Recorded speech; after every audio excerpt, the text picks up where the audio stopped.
দেখুন মানে কতটা একটা সৌন্দর্য মন্দির একটা জায়গা আমি দেখানোর চেষ্টা করছি। এই দেখেন নৌকার উপর দিয়ে আপনার পাটাতন দেওয়া আছে। এই পাটাতনের উপর দিয়েই কিন্তু সবাই পারাপার হইতেছে। কতটা অসাধারণ মনোমুগ্ধকর একটা দৃশ্য। এই দেখেন নৌকা দেওয়া আছে, নৌকার উপর দিয়ে পাটাতন দেওয়া, সেই পাটাতনের উপর দিয়ে কিন্তু সবাই পার হইতেছে।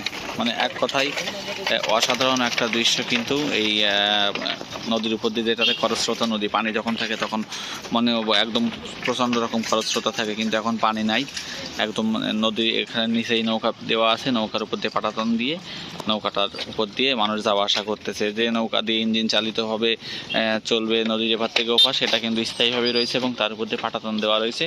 পাটাতনের উপর দিয়েই কিন্তু মানুষ যাওয়া আসা করছে। এবং পানি বলতে গেলে একদমই নাই আর কি, একদম শুকিয়ে গেছে। নৌকার তলদেশগুলো নদীর সাথে লেগে আছে, আর উপর দিয়ে এই যে যাওয়া আসা করছে। তো এটা কিন্তু একটা অসাধারণ দৃশ্য, খুবই সুন্দরবন। এবং এটাতে যে কী পরিমাণ মানুষের যাতায়াত, সেটা কিন্তু আপনারা দেখতে পাচ্ছেন যে প্রতিনিয়ত প্রতিক্ষণে কী পরিমাণ মানুষের যাওয়া আসা হচ্ছে এই নদীটার উপর দিয়ে, সেটা কিন্তু একদম অকল্পনীয়। কতটা সুন্দর দৃশ্য দেখানোর চেষ্টা করছি, যে কতটা সুন্দর দৃশ্য এখানে। এবং আমি এখন হেঁটে হেঁটে যে জায়গা দিয়ে উঠবো, সেটা দেখবেন যে একদম পাহাড়ের মতো একটা জায়গা। এই পাহাড়ের মতো জায়গা দিয়ে আমি কিন্তু হেঁটে হেঁটে উপরের দিকে উঠবো। দেখুন যারা আসবে এখান থেকে প্রত্যেকে কিন্তু টোল দিয়ে যেতে হবে।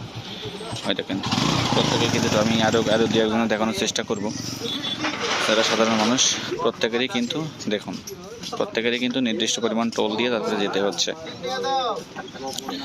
ওই দেখেন সাইকেল, বাইসাইকেল হোক, সাধারণ মানুষ হোক, যেভাবেই হোক, প্রত্যেকেই নির্দিষ্ট পরিমাণ একটা টোল আছে। এখন আমি দিয়ে আসলাম, বেশি নির্দিষ্ট পরিমাণ টোল দিয়ে তারপরে পার হইতে হচ্ছে। তো চলুন আমি উঠি উপরের দিকে। এখন দেখেন ওঠার সময় আপনার মনে হবে যে আপনি পাহাড়ে উঠছেন, এবং এই রাস্তাতে এখন দেখুন আমার পিছনে একটা মোটরসাইকেল আছে, সে ভাইটা কীভাবে যায় দেখুন। মানে অনেক রিস্ক।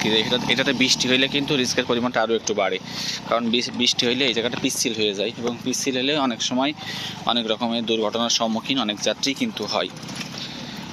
দেখুন একদম পাহাড়ের মতো খাড়া রাস্তা দিয়ে কিন্তু উঠতে হচ্ছে, এবং এই ওঠাটা অনেক লম্বা একটা রাস্তা অতিক্রম করতে হবে, এবং করলাম। দেখুন এখন অনেকটা রাস্তা উঠতে হবে। যাক, এই যে প্রায় শেষের দিকে আমি চলে এসেছি। তো আজকের ভিডিওটা এ পর্যন্তই। সবাই ভালো থাকবেন, সুস্থ থাকবেন।